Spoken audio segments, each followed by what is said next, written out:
Greetings, ladies and gentlemen, peasants and serfs, knights and knaves. Thanks for joining us for the first episode of Feudal News, brought to you by myself, Horik, and Crawdad the Infamous. Thanks, Art. Glad to be here. Glad to have you, Crawdad. So being the first episode in this little video series, we thought we would take a moment to kind of outline what we were hoping to do and cover.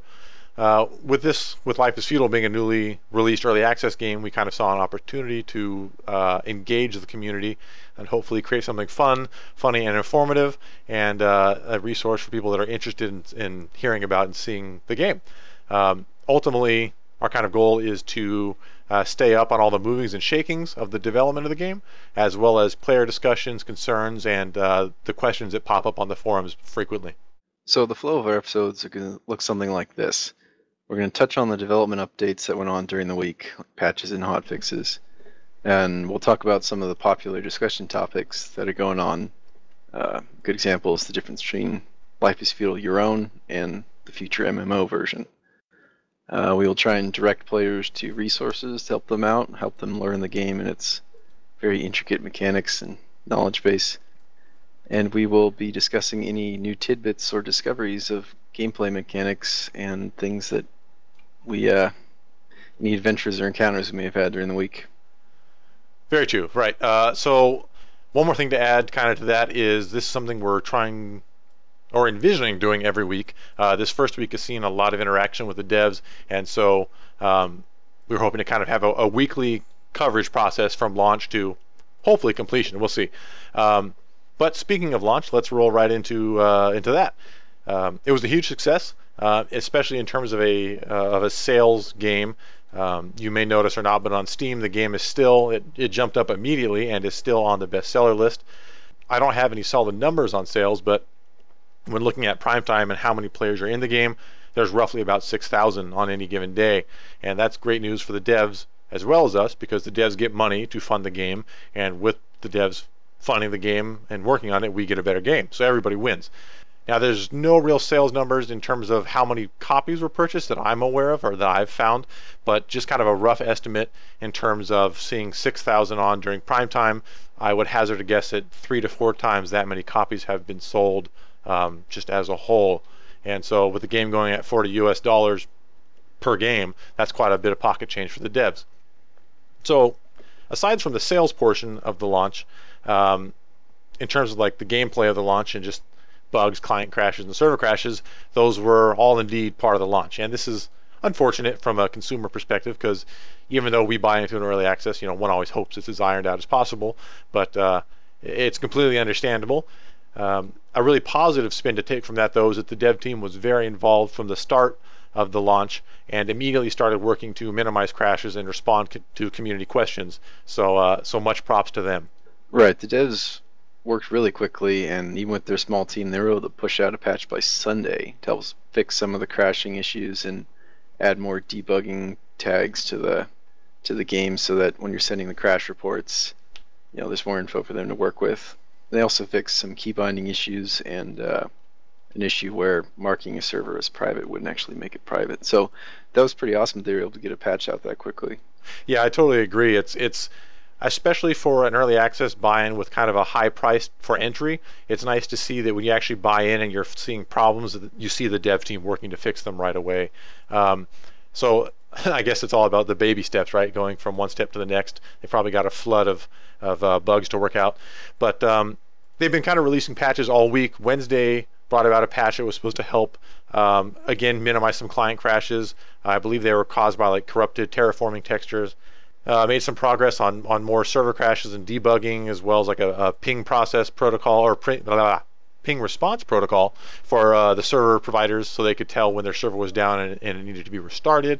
But some of the things I think the community will be happiest about are some of the gameplay fixes, like working to fix the drying racks and the tanning tubs, so you can actually get leather and move into the the full-blown Iron Age with iron weapons. Some of them still weren't working properly, but again, the dev team was nailing that on the head and progressing that through this weekend. Right, today's patch on the 27th, they actually fixed leather, thankfully, so that was great to see. It does work on our server. There have been reports of it not working for some people, but there were also a lot of changes to the Game Master mode, So the GMs and admins can actually ban people now. They added a player list so you can see who's in the server, and they made some of the herb images easier to see by putting like a scroll icon behind them. All in all, it was a really good patch, and we were glad to have it.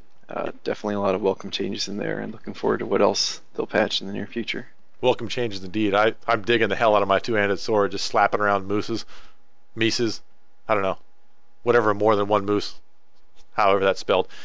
So next thing we want to talk a little bit about are the popular discussion topics of the week. So as Carl mentioned, one of the big topics that I think is sticky still on the top of the forums in the Steam discussions is the difference between Life is Feudal, the Your Own version, which we're all playing right now, and Life is Feudal, the MMO version.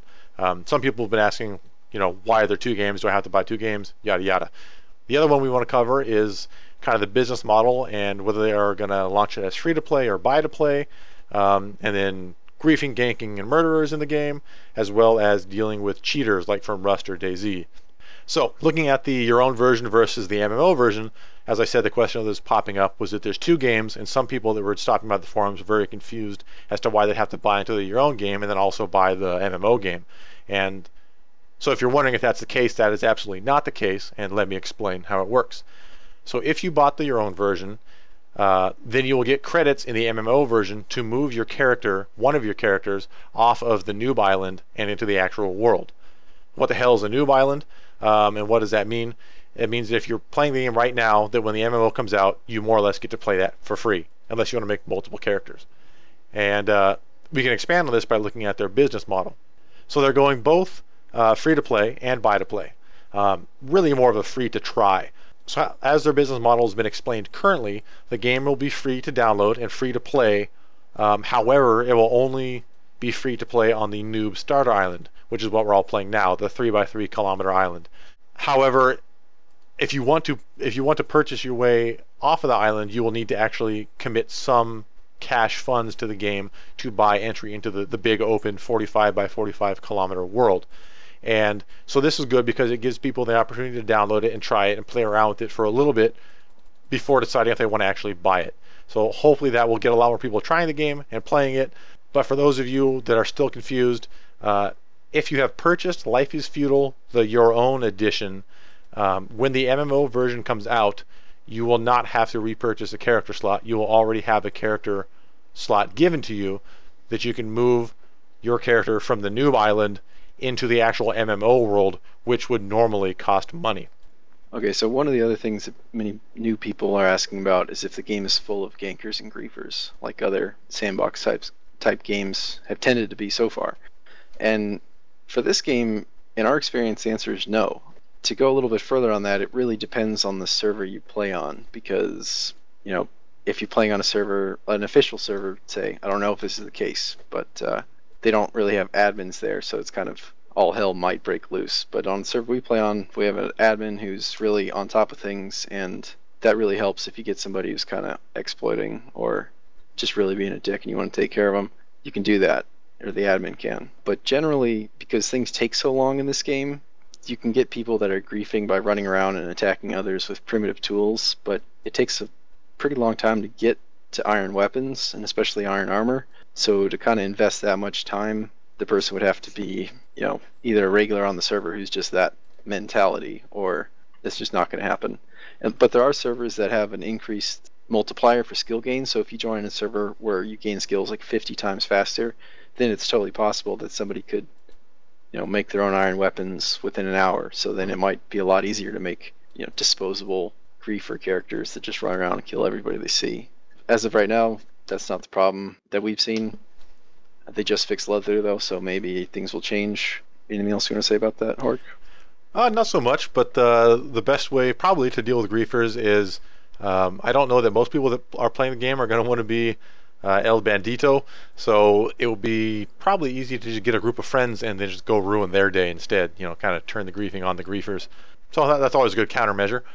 But the last topic I want to discuss or touch on briefly is that of cheaters. So there's been a couple questions posed to the development team about how the Life is Feudal dev team plans to deal and prevent cheaters in the game. It's a little bit of a lengthy answer, but to kind of shorten it up, the amount of cheaters in the MMO universe or whatever you want to call it, the MMO world, will be pretty minimal compared to the numbers of cheaters you see in games like Rust and DayZ. And the reasoning behind this is that the MMO server or the MMO world will be run on controlled server clusters, and these servers will have verification protocols to verify what the players are doing. So they will not automatically trust that what the player is doing is legit and within the bounds of the game. They'll be running verification on that to make sure that it is. And so this is contrary to the way Rust and DayZ work, as well as how your own version is working, because there's a bunch of small, more or less privately owned servers, and people can really be doing anything on them. But this verification check of sorts on the big official MMO server clusters will mean that anyone that's operating outside of the normal parameters of the game mechanics and restrictions will be noticed and can be dealt with. So you should not see much cheating, and it shouldn't ruin the game. Alrighty guys, we're just about at the end of the show here, but before we sign off, we did want to point out some good resources that you, the players, can use to help you learn the game and better enjoy it. So the first one to be aware of is the Wiki. It's a little bit rough right now, missing some information, but it is definitely a good baseline, and as more and more people playing the game and progressing and adding info to the Wiki, then it's just becoming a better and better tool for us to use. Second resource to be aware of would be Lanky's live Q&A and free Life is Feudal giveaway, and we'll put details for that in the description. Thirdly, fan and player created resources like Horik's YouTube channel here, or Bow Gaming and other such community resources like the Steam Guides section can be really handy for finding specific little clips of what you need to know. Then keep in mind that it's also a good idea to cross-check the information you're getting. There's been a fair amount of misinformation on the forums or through chat that, somebody will see something that's wrong, but it looks correct, and then they'll spread that info. And a perfect example would be that the wiki seems to imply that you need the bloomery to make steel, but in fact you do not. You can make steel in a forge. So yeah, you're going to want to double check things like that, especially if something is bottlenecking you and you really want to get a couple sources to make sure that is your bottleneck and that you can't just go around it. So that's definitely a good idea. You're going to want to use as much as you can to figure it out. It's a pretty complicated game. Yeah, and at some point in time in the near future, I'm sure the wiki will become the omni source of information for the game. But until that's all built out, you're gonna have to do some searching, some hunting and digging. And well, Feudal Fanatics, that's going to do it for the first episode of Feudal News.